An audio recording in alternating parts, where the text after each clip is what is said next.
2024 എന്ന് പറയുന്ന വർഷം മലയാള സിനിമയുടെ ഒരു ഭാഗ്യവർഷമാണ് എന്നുള്ള റിപ്പോർട്ട് ഇതിനോടകം തന്നെ ഓൾ ഇന്ത്യ രീതിയിൽ ചർച്ച ചെയ്യപ്പെടുന്നുണ്ട്. അതായത് ഈ 2024 എന്ന് പറയുന്ന വർഷമാണ് മലയാള സിനിമ ചരിത്രത്തിൽ തന്നെ ഏറ്റവും വലിയ വർഷമെന്ന് എല്ലാവരും ഒരേ സ്വരത്തിൽ പറയുന്നു. ഏറ്റവും എടുത്തു പറയേണ്ട ഒരു കാര്യം, മലയാളത്തിൽ പലപ്പോഴും ഹിറ്റുകൾ ഉണ്ടാവാറുണ്ട് എന്നുണ്ടെങ്കിലും മലയാളം സിനിമ കേരളത്തിന് പുറത്തു പോയിട്ട് ഹിറ്റാവുക എന്ന് പറയുന്നത്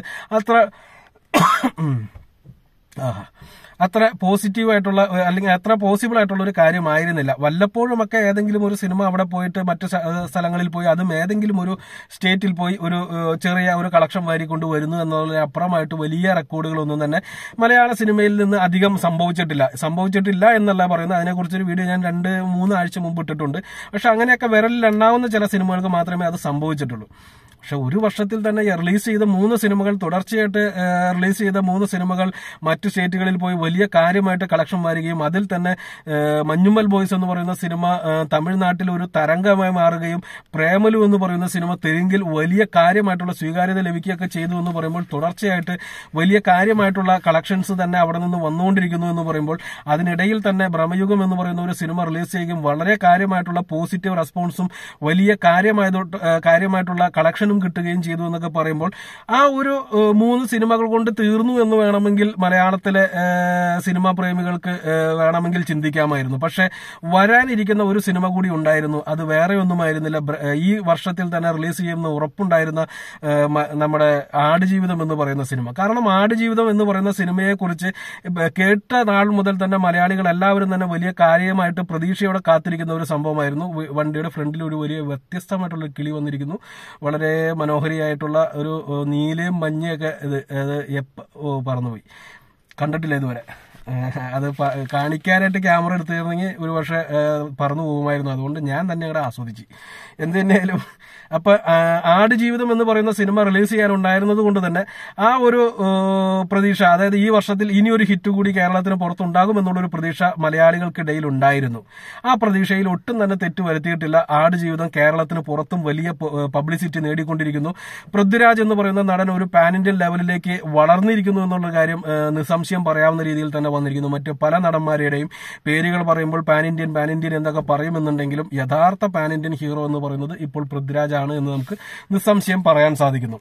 താഴെ വലിയ രീതിയിലുള്ള ലഹളയും കോടാലികളൊക്കെ നമുക്ക് കാണാൻ സാധിക്കും. മാത്രമല്ല, ഈ പൂർണ്ണമായിട്ട് ഈ വീഡിയോ കേൾക്കുമ്പോൾ ഇതുപോലെയുള്ള പൊട്ടക്കിണറ്റിൽ കിടക്കുന്ന ചില തവളകളുടെ അലർച്ച നമുക്ക് കാണാൻ കഴിയും. അതൊക്കെ ആ രീതിയിൽ തന്നെ വിട്ടുകളയുക. ഞാൻ ഇന്ന് ഈ വീഡിയോയിലൂടെ പറയാൻ പോകുന്നത് മലയാളത്തിൽ ഏറ്റവും വേഗത്തിൽ 50 കോടി കളക്ഷൻ നേടിയ സിനിമകളെ കുറിച്ചാണ്. ഈ 50 കോടി നേടി എന്ന് പറയുമ്പോൾ എല്ലാവരും കരുതുക ഒരു പക്ഷെ മഞ്ഞുമ്മൽ ബോയ്സ് ആയിരിക്കും ഏറ്റവും വേഗത്തിൽ 50 കോടി നേടിയതെന്ന്. എന്നാൽ പക്ഷെ മഞ്ഞുമ്മൽ ബോയ്സ് അല്ല. കാരണം മഞ്ഞുമ്മൽ ബോയ്സ് 50 കോടി നേടാനായിട്ട് ഒരാഴ്ചയിലധികം സമയമെടുത്തു. അതിന്റെ പ്രധാനപ്പെട്ട കാരണം റിലീസ് ചെയ്ത ആദ്യത്തെ 2-3 ദിവസം ആ സിനിമയേക്കാൾ കൂടുതൽ കളക്ഷൻ കിട്ടിക്കൊണ്ടിരുന്ന ഭ്രമയുഗം എന്ന് പറയുന്ന സിനിമയ്ക്കും പ്രേമലു എന്ന് പറയുന്ന സിനിമയ്ക്കുമായിരുന്നു. 3 സിനിമകളും ഒരേ സമയത്ത് റിലീസ് ചെയ്തുകൊണ്ട് തന്നെ ഓഡിയൻസ് ആദ്യം റിലീസ് ചെയ്ത പോസിറ്റീവ് കിട്ടിയ സിനിമകൾക്കായിരുന്നു പോയിക്കൊണ്ടിരുന്നത്. പിന്നീടാണ് പയ്യാണ് മഞ്ഞുമ്മൽ ബോയ്സ് എന്ന് പറയുന്ന സിനിമ പേര് നേടിയെടുക്കുന്നതും. ഏതാണ്ട് കളക്ഷൻ കുറഞ്ഞു തുടങ്ങേണ്ട തിങ്കളാഴ്ച മുതലാണ് മഞ്ഞുമ്മൽ ബോയ്സിന്റെ കളക്ഷൻ കൂടി വരുന്നതും. ആദ്യത്തെ ഞായറാഴ്ച ഒരു ശരാശരി കളക്ഷൻ മാത്രം കിട്ടിയ സിനിമ രണ്ടാമത്തെ ഞായറാഴ്ചയായപ്പോൾ ഒരു റെക്കോർഡ് കളക്ഷൻ, മലയാള സിനിമയിലെ രണ്ടാമത്തെ ഞായറാഴ്ച നേടുന്ന ഏറ്റവും ഉയർന്ന കളക്ഷൻ, അതായത് ഏകദേശം 9.5 കോടി രൂപയോളം കേരള ബോക്സ് ഓഫീസിൽ നിന്ന് മാത്രം നേടി ചരിത്രം സൃഷ്ടിച്ച സിനിമയാണ് മഞ്ഞുമ്മൽ ബോയ്സ്. അപ്പോൾ ഈ ഒരു ലിസ്റ്റ് പറയുമ്പോൾ മഞ്ഞുമ്മൽ ബോയ്സ് ഒരല്പം താഴെയായിരിക്കുമെന്ന് ഞാൻ ആദ്യമേ സൂചിപ്പിച്ചു എന്ന് മാത്രമേ ഉള്ളൂ.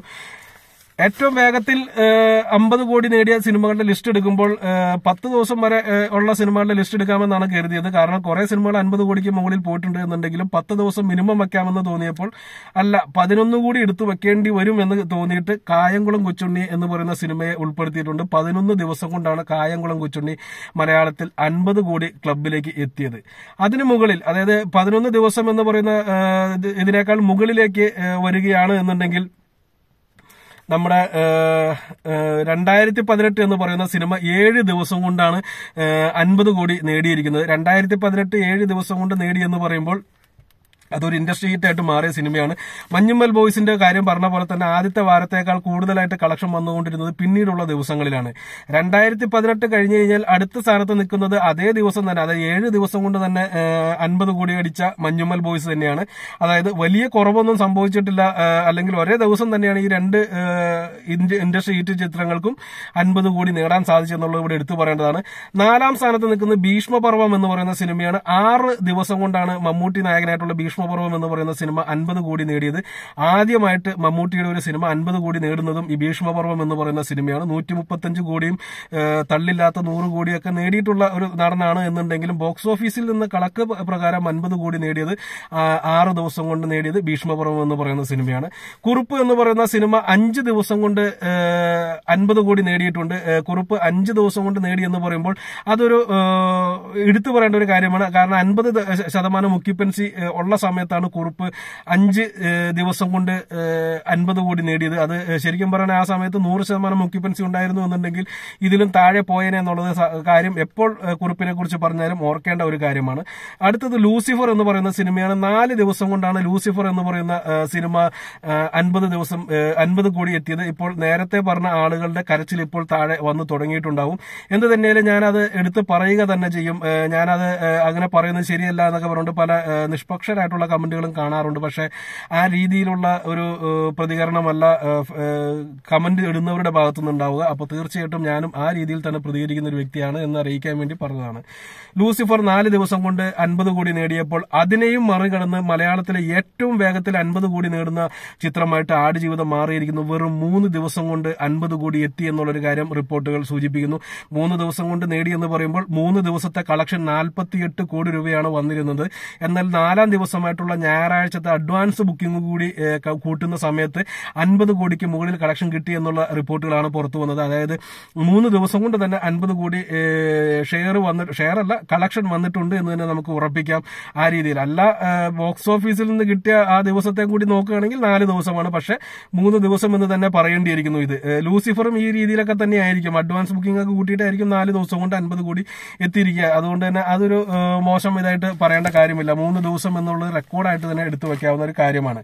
ഇനി ഏറ്റവും കൂടുതൽ മലയാളത്തിൽ 50 കോടി ക്ലബ്ബുള്ള നടന്മാർ ആരാണെന്ന് നോക്കുമ്പോൾ മലയാള സിനിമയുടെ തന്നെ അഭിമാനമായിട്ടുള്ള മോഹൻലാലും മമ്മൂട്ടിയും തന്നെയാണ് ആ ലിസ്റ്റിൽ 1ഉം 2ഉം സ്ഥാനങ്ങളിൽ നിൽക്കുന്നത് എന്നുള്ളൊരു കാര്യത്തിൽ നിസ്സംശയം പറയാൻ സാധിക്കും. മോഹൻലാലിന്റെ സിനിമ പേരുകളാണ് ഇപ്പോൾ പറയാൻ പോകുന്നത്. 5 സിനിമകളാണ് മോഹൻലാലിന്റേതായിട്ട് 50 കോടിക്ക് മുകളിൽ നേടിയിട്ടുള്ളത്. അത് കേൾക്കുമ്പോൾ ഉണ്ടാകുന്ന കമന്റുകൾ താഴെ ഞാൻ പ്രതീക്ഷിക്കുന്നു. ലൂസിഫർ എന്ന് പറയുന്ന സിനിമ 50 കോടി നേടിയ സിനിമയാണ്. പുലിമുരുകൻ എന്ന് പറയുന്ന സിനിമ 50 കോടി നേടിയ സിനിമയാണ്. ഒടിയൻ എന്ന് പറയുന്ന സിനിമ 50 കോടി നേടിയ സിനിമയാണ്. ഒടിയന്റെ കളക്ഷൻ വരുമ്പോൾ തള്ളാണെന്നൊക്കെ പറഞ്ഞിട്ടുള്ള ലഹള നിങ്ങൾക്ക് കാണാൻ സാധിക്കും. പക്ഷെ അത് എങ്ങനെയാണ് 50 കോടി നേടിയത് എന്നുള്ളതൊക്കെ നിങ്ങൾക്ക് എല്ലാവർക്കും തന്നെ അറിയാവുന്നതാണ്. ഈ പറയുന്നവർക്കും അറിയാം. പക്ഷെ എന്തോ ഒരു ആത്മസംതൃപ്തി. അടുത്ത ദൃശ്യം എന്ന് പറയുന്ന സിനിമ മലയാളത്തിൽ നിന്ന് ആദ്യമായിട്ട് 50 കോടി നേടിയ സിനിമയാണ്. നേര് എന്ന് പറയുന്ന സിനിമ ഏറ്റവും അവസാനമായിട്ട് മോഹൻലാലിന്റെ 50 കോടി നേടിയ സിനിമയാണ്. മൊത്തം 5 സിനിമകൾ മോഹൻലാലിനുള്ളപ്പോൾ 2 സിനിമകൾ 100 കോടി ക്ലബിൽ കയറിയിട്ടുണ്ട്. ലൂസിഫർ എന്ന് പറയുന്ന സിനിമയും പുലിമുരുകൻ എന്ന് പറയുന്ന സിനിമയും. ഇവിടെ എടുത്ത് സൂചിപ്പിക്കേണ്ട ഒരു കാര്യമുണ്ട്. മലയാളത്തിൽ നിന്ന് സിംഗിളായിട്ട് വന്ന്, അതായത് ഒരൊറ്റ ഹീറോ വന്നിട്ട് 100 കോടി നേടിയ മറ്റേ മഞ്ഞുമ്മൽ ബോയ്സ് ആയാലും 2018 ആയാലും വലിയ ഒരു താരനിര തന്നെ ഉണ്ടായിരുന്നു. അപ്പോൾ ഒരൊറ്റ ഹീറോ എന്നുള്ള കൺസെപ്റ്റിൽ നോക്കുകയാണെന്നുണ്ടെങ്കിൽ, സോളോ ഹീറോ എന്നുള്ള കൺസെപ്റ്റിൽ നോക്കുകയാണെങ്കിൽ മോഹൻലാലിന് മാത്രമാണ് മലയാളത്തിൽ ഇതുവരെ 100 കോടി ചിത്രങ്ങളുള്ളൂ, അല്ലെങ്കിൽ 100 കോടി ചിത്രങ്ങൾ മോഹൻലാലിന് മാത്രമേ ഉള്ളൂ എന്ന് പറയാം. പക്ഷെ ഒട്ടും താമസിക്കത്തില്ല. ഒരു പക്ഷെ 3 ദിവസം, ഒരു ബുധനാഴ്ചയോടുകൂടി അല്ലെങ്കിൽ വ്യാഴാഴ്ചയോടുകൂടി ആടുജീവിതം 100 കോടി ക്ലബിലേക്ക് എത്തുമെന്നുള്ള കാര്യം ഏകദേശം കൺഫേം ആയിട്ടുണ്ട്. അപ്പോൾ ആ ഒരു ലിസ്റ്റിലേക്ക് നമ്മുടെ പൃഥ്വിരാജിന്റെ പേര് കൂടി വരും. അടുത്തത് ഏറ്റവും കൂടുതൽ 50 കോടി കിട്ടിയ ചിത്രങ്ങളുടെ ലിസ്റ്റ് നോക്കുമ്പോൾ അടുത്തത് മമ്മൂട്ടിയുടെ പേരാണ് വരുന്നത്. ഭീഷ്മപർവമാണ് ആദ്യമായിട്ട് മമ്മൂട്ടിയുടെ 50 കോടി നേടിയ ചിത്രം.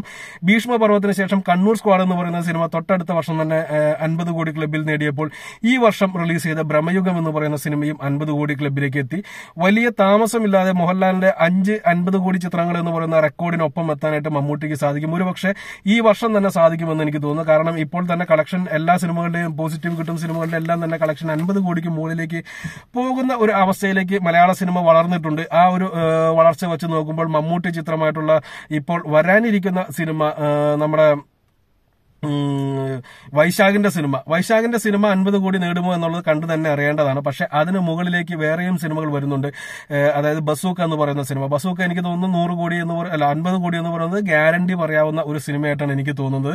മറ്റ് സിനിമകളുടെ ലിസ്റ്റ് എടുക്കുമ്പോഴും ആ ഒരു രീതിയിൽ തന്നെ പറയാം. ടർബോ, വൈശാഖിന്റെ സിനിമ ടർബോ എന്ന് പറയുന്ന സിനിമ റിലീസ് ചെയ്തതിന് ശേഷം മാത്രമാണ് അത് എങ്ങനെ ഉണ്ടാകും എന്ന് പറയാൻ സാധിക്കത്തുള്ളൂ. കാരണം വൈശാഖിന്റെ സിനിമകൾക്ക് ഒരു പ്രത്യേകതയുണ്ട്. ഒരു ഓളം റിലീസിംഗിന് മുമ്പ് സൃഷ്ടിക്കാൻ സാധിക്കും. ഫസ്റ്റ് 2-3 ദിവസങ്ങളിലെ ഫാൻസുകാരെ കയറ്റി ഭയങ്കരമായിട്ട് പോസിറ്റീവ് റെസ്പോൺസ് ഉണ്ടാക്കാനും ആ സിനിമയ്ക്ക് സാധിക്കും. പക്ഷെ അതിനുശേഷം ഫാമിലീസ് വരുന്ന സമയത്ത് വൈശാഖ് സംവിധാനം ചെയ്ത സിനിമകളിൽ വലിയ ഇടിവ് കാണാറുണ്ട്. പുലിമുരുകൻ എന്ന് പറയുന്ന ഒരു സിനിമയ്ക്ക് മാത്രമാണ് കുറച്ചുകൂടി ഫാമിലീസിനെ ആകർഷിക്കാൻ സാധിച്ചിട്ടുള്ളത്. അല്ലെങ്കിൽ അദ്ദേഹത്തിന്റെ സിനിമകളിൽ പുലിമുരുകന് മാത്രമാണ് അത് സാധിച്ചിട്ടുള്ളൂ എന്ന് വേണമെങ്കിൽ പറയാം. ബാക്കി എല്ലാ സിനിമകൾക്കും സംഭവിച്ച ഫാമിലീസ് അങ്ങോട്ട് ഏറ്റെടുക്കാതെ പോകുന്നു, ഫാൻസുകാർ വലിയ കാര്യമായിട്ട് ഏറ്റെടുക്കുകയും ചെയ്യുന്നു. അപ്പോൾ ടർബോ എന്ന് പറയുന്ന സിനിമ റിലീസ് ചെയ്തതിനു ശേഷം മാത്രമേ അതിനെക്കുറിച്ചൊരു അഭിപ്രായം പറയാൻ പറ്റത്തുള്ളൂ. വലിയ ഹിറ്റ് ആയിരിക്കും എന്നുള്ള കാര്യത്തിൽ സംശയമില്ല. പക്ഷെ 50 കോടി എന്ന് പറയുന്ന മാർജിനിലേക്ക് എത്തുമെന്നുള്ളത് കണ്ടു തന്നെ അറിയണം. എന്നിരുന്നാൽ പോലും ഈ വർഷം തന്നെ 2024 തന്നെ മമ്മൂട്ടി എന്ന് പറയുന്ന നടൻ 50 കോടി ക്ലബിൽ കയറുമെന്നുള്ള കാര്യത്തിൽ ഒരു കൺഫ്യൂഷനും ആർക്കും വേണ്ട. ആ രീതിയിലുള്ള ലിസ്റ്റിലുള്ള സിനിമകളാണ് വരുന്നത്. ഒരു പക്ഷേ ഞാൻ വളരെയധികം പ്രതീക്ഷയോടെ കാത്തിരിക്കുന്നതാണ് ബസൂക്ക എന്ന് പറയുന്ന സിനിമ. ഒരു പക്ഷേ മമ്മൂട്ടിയുടെ ആദ്യത്തെ 100 കോടി ചിത്രമായിട്ട് ബസൂക്ക മാറിയാലും തെറ്റ് പറയാനുണ്ടാവത്തില്ല. അപ്പോൾ ഇതൊക്കെയാണ് ഇന്ന് ഈ വീഡിയോയുടെ പറയാൻ ആഗ്രഹിച്ചത്. അപ്പോൾ തീർച്ചയായിട്ടും ഞാൻ ആ പറഞ്ഞ മമ്മൂട്ടി ഫാൻസിനെ കളിയാക്കി എന്ന് പറഞ്ഞിട്ട് പലരും ഇവിടെ വന്ന് പരാതി പറയുന്നത് കാണാൻ പറ്റും. പരാതി പറയുന്നവരുടെ പരാതികൾ ഞാൻ അംഗീകരിക്കുന്നു. പക്ഷെ നിങ്ങൾ എനിക്കെതിരെ പരാതി പറയുന്ന സമയത്ത്, അല്ലെങ്കിൽ ഞാനിങ്ങനെ അടച്ചാക്ഷേപിക്കുന്നു എന്ന് പറയുന്ന സമയത്ത് നിങ്ങൾ ബാക്കിയുള്ള കമന്റുകൾ കൂടി ഒന്ന് വായിച്ചു നോക്കുക. അപ്പോൾ നിങ്ങൾക്ക് മനസ്സിലാവും എന്തുകൊണ്ട് ഞാനിങ്ങനെ പറഞ്ഞു എന്നുള്ളത്. വളരെ വലിയ ചൂടെടുത്തുകൊണ്ടിരിക്കുകയാണ്. അപ്പോൾ നമുക്ക് വീഡിയോ ഇവിടെ ഉടനെ അവസാനിപ്പിക്കേണ്ടതുണ്ട്. അടുത്തൊരു വീഡിയോ ആയിട്ട് വീണ്ടും കാണാം. അപ്പോൾ നിങ്ങളുടെ പരാതികളായാലും നിങ്ങളുടെ തെറികളായാലും നിങ്ങളുടെ കരച്ചിലുകളായാലും എന്തും നിങ്ങൾക്ക് താഴെ രേഖപ്പെടുത്താവുന്നതാണ്. എല്ലാം തന്നെ വായിച്ചു നോക്കുന്ന ഒരു വ്യക്തിയാണ്. അർഹിക്കുന്ന കമന്റുകൾക്ക് റിപ്ലൈയും തരാറുണ്ട്. അപ്പോൾ നമുക്ക് അടുത്തൊരു വീഡിയോ ആയിട്ട് വീണ്ടും കാണാം. അതുവരെ നന്ദി, നമസ്കാരം.